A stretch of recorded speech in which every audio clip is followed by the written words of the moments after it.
Consumer trends in 2018. Hi guys, I'm Syama, CEO of Scaling Retail, and 2018 is going to be an exciting one. While 2017 saw what some might call the retail apocalypse, I've always stood fast and say, hey, retail is not dying, retail is evolving, and 2018 is going to be where we really see that shift. So let's unpack a couple of these key pointers and go deep into what these consumer trends are going to look like. Number one, we've got a shift towards consumer-centricity. Next, we're going to be talking about voice search and what that means for the consumer and for you as a brand or retailer, followed by individualization and how consumers are looking at individualization. Next, we've got mobile first and mobile only technology platforms.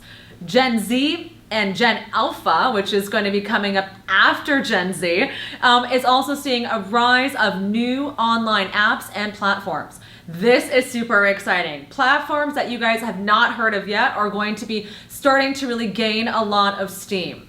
After that, we've got the ever so prevalent pop-up shops, shop-in-shops, and the concept of co-retailing. Co-retailing is going to be a big thing that we see in terms of consumer trends. So let's unpack consumer centricity. So consumer centricity is really the synergizing of your sales, marketing, and merchandising in order to better service the consumer. Now, what does that mean in more specific details? Well, that means that everything from how you communicate on your mobile devices, on your newsletters on a weekly basis, are all going to be really big and impactful ways in which your consumer is going to be completing that customer experience. It's not just about getting in that first time buyer, guys, it's about getting those repeat purchases. And so consumer centricity really draws upon the after sale, the aftercare after you've actually sold that product. Text messaging is going to be one of the biggest waves that we see really come back in terms of consumer centricity. I'd like to say, guys, that we're just moving back towards how we used to do old school clienteling. Remember the black books? Remember how sales associates would have a book of all of their clients and what they purchased? Well, that's now transitioning into CRM or consumer relationship management systems. Similarly with text messaging. Used to be that sales associates would text their customers, give them a call when new products came in. But now, guys, we have the ability to do that en masse and on scale by some of the new text messaging applications. So, consumer centricity, it is not just getting them in the door, it is servicing them outside of just the product. It's about selling to them a lifestyle, showing them that your products and that who you are as a company really plays a role in their life. Not just in terms of buying one thing one time, but really serving to add value. And the ways in which consumer centricity, aside from text messaging, is going to really take form is how you're leveraging all of your different social media platforms and how you are getting in front of your customer in real life. Next, we've got individualization. Now, what does that mean? Well, guys, these days, every single person out there is an entrepreneur, right? You've got this big gig economy out there. Everyone can go out there, if you've got a license, and drive an Uber. Everyone can go out there and rent their apartment on Airbnb.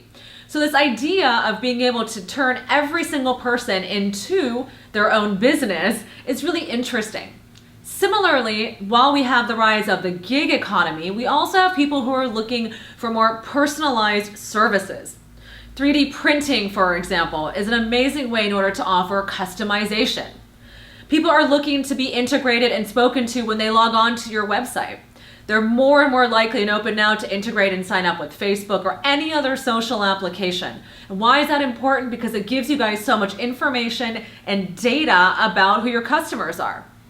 Sometimes we like to see this as a relationship between the consumer and the brand or the retailer. Just as much as consumers want to be sold to, they want to be sold to in individualized ways. And as retailers and brand owners, we want to be leveraging that data to better offer better services, products, and price points to that consumer. So on this point of individualization, I would say go back to understanding your data analytics. What kinds of tools and business intelligence software can you integrate with? Data is the new oil. How are you mining for that data? Next, we've got voice search. Now, what's so cool about voice search is that it's really as simple as being able to pick up your phone, turn on that dictation and say, hey, where is the closest Starbucks? Siri is one of the first to adopt this kind of voice search technology. However, guys, it is now being proliferated through Google Home, Alexa, Amazon Echo, amongst others like Siri, for example. If you've ever picked up your phone and asked for directions, or you've started to use any type of voice dictation, you are already implementing these kinds of technologies into your own life. Now, one thing that I think is so fun when we get a chance to speak in front of big crowds is I always tell people, take a look at your own consumer habits. Take a look at how you guys are consuming and using data and technology.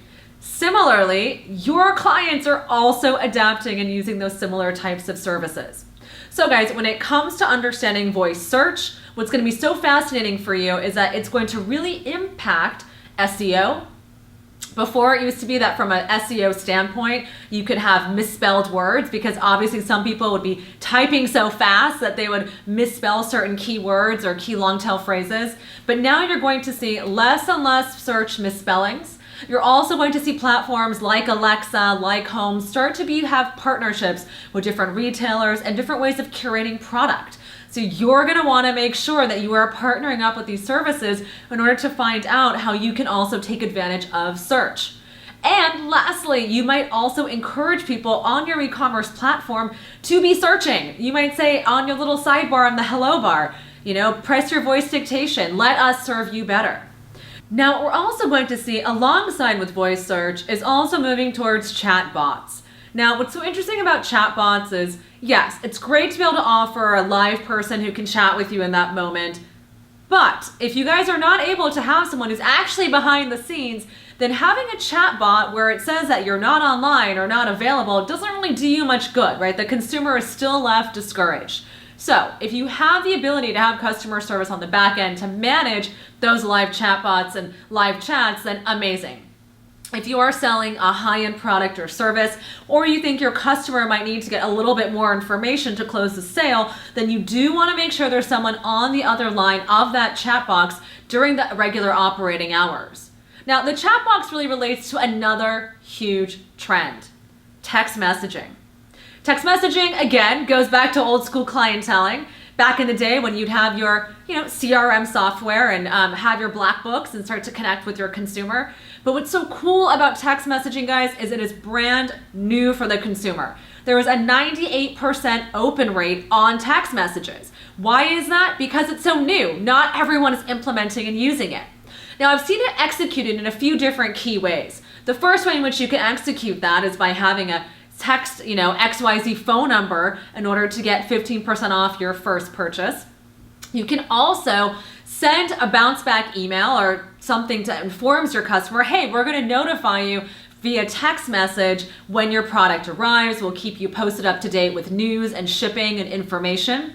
You can also include that on your checkout. When you have a little box that sign us up for the newsletter, let us inform you about your purchase via text message. And then obviously, guys, when you start to implement text messaging, you want to make sure that it says, hey, message and data rates may apply. Text us back with stop in order to end. Because there are going to be some legal requirements that do come up with text messaging, and you do not want to get in trouble with any of those local or federal laws regarding using someone's phone number. But guys, text messaging is the new form of email. I love how a couple brands are implementing this, and I'll tell you how they're doing it. The sneaker company Greats is doing an amazing job of executing on this. And how are they doing it? Well, not only are they notifying me every time there's a new product on the site, but they're even leveraging it to tell me about interesting collaborations and things that they are doing. For example, they just partnered up with Nordstrom's, and you know what? They sent a text message out to everyone to say, hey, we have this cool collaboration. Click here to learn more about it. Similarly, there's a brand new fragrance company out there called Fleur at PHLUR. And what's so interesting about what they did is when they shipped over the product, they also sent me a text message and said, hey, we hope you enjoyed your samples. Let us know if you have any questions. By the way, text and message rates do apply. Text us back, stop, if you no longer wish to receive these messages. And what I thought was really interesting is one is obviously using it in order to drive traffic and piquing interest, and the other is really on a customer service platform. Next, guys, we've got Gen Z apps. Now, what's so cool about Gen Z is that these are the guys who are, the oldest Gen Zs are really the bottom, right underneath the youngest millennials. And I think the term millennials is really, it's so varied, right? It's so wide. You have older millennials who have children right now, and then you also have younger millennials who are graduating out of college. But the Gen Zs are the ones who are in high school. They're the ones who are just starting college. And they are implementing some really cool apps out there in order to get people interested. So big for 2018 is I see apps like Yay, Y-E-A-Y, and other types of online apps like Yellow and online hangouts that are really geared towards Gen Z to activate them.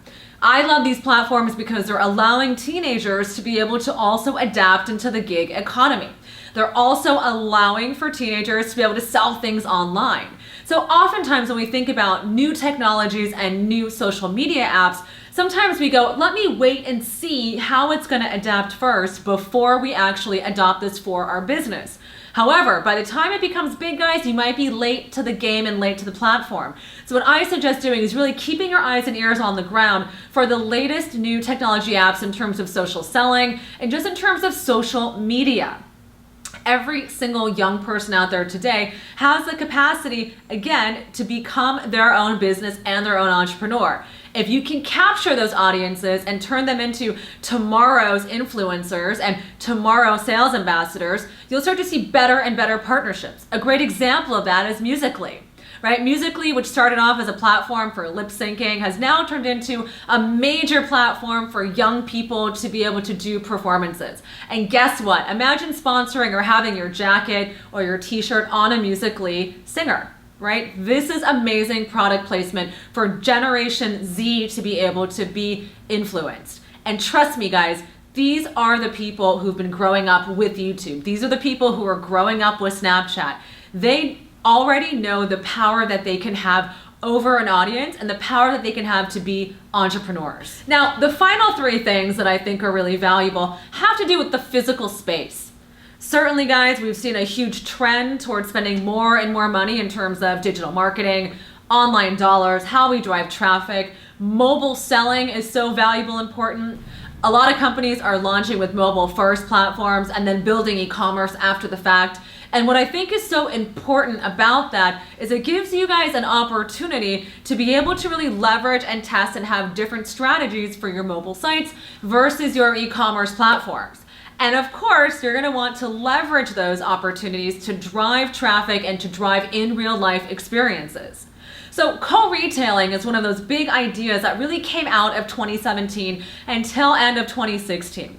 Co-retailing simply means there's an empty space and you've got a few different partners and brands in there that are renting that space. Usually they are in high traffic, high dense areas, and the reason why brands are flocking to these spaces is because of how difficult it can be to get bought into retail stores. Because the market has been tight and very difficult because there are so many brands are taking it on themselves to be able to collaborate with one another and to rent spaces together.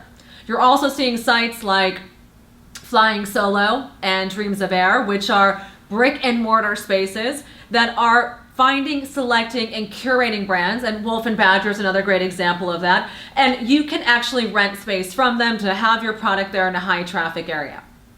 Now, the other two things that I love about being in store is we're seeing the rise of the shop in shop. 2017 saw so many examples of big box retailers opening up shop in shops. Lord & Taylor, Nordstrom certainly with their brand new initiative, and even going into 2018, Neiman Marcus is starting to introduce more emerging designer shop in shops in their spaces. Now you might be asking yourself, why do all these big guys care so much about emerging designers and emerging brands? Well, guys, it is the age of emerging designers and emerging brands. Consumers want newness. Retailers need to find that newness. Well, how do you find them? Well, you go to the brands that are not being sold everywhere else. So don't be afraid if you're a brand out there to pitch those retailers. And retailers, please keep your eyes and ears on the ground for these brand new designers. These designers are the ones that are going to drive the newness, the freshness, and help you to attract a much stronger consumer base. Now, of course, guys, pop-up shops, one of my favorites. Pop-up shops will continue, especially as you see the decline and storefronts closing on a national level. Recently on a trip to New York, I was walking around the West Village and I saw so many empty storefronts. And I said to myself, what a great opportunity. What an amazing opportunity to be able to have a pop-up shop. And the pop-up shops are no longer just branded pop-up shops with a single brand. You are starting to see retailers open up satellite locations with other smaller brick and mortar spaces. This is an amazing opportunity for you if you are a small retailer or even a larger retailer and you're looking to get in front of and curate a smaller selection of product to that customer. Back in the day, J. Crew did a great job of that when they opened up their men's store, right? This was a little satellite store that they had in New York City that was really curated towards that particular man and towards that consumer. You will start to see more and more of that happen. All right, guys, those are my consumer trends for 2018. If you have difficulty or trouble or even want to run by your strategy and make sure that you are honing in on the right market platforms, please do send us an email at hello@scalingretail.com. We work with amazing brands globally in terms of getting together a strong market entry strategy, making sure that you've got the right communication voice, and harnessing on technologies for tomorrow that are going to impact your customers for today. Leave a comment below. Watch our 2017 retail strategy consumer forecast because lots of interesting things there, guys, and you'll see I kind of know what I'm talking about. All right, leave a comment below, shoot us an email, and come find us. We are on Twitter, Facebook, YouTube, and Instagram. We are where you are. Thanks so much. Bye.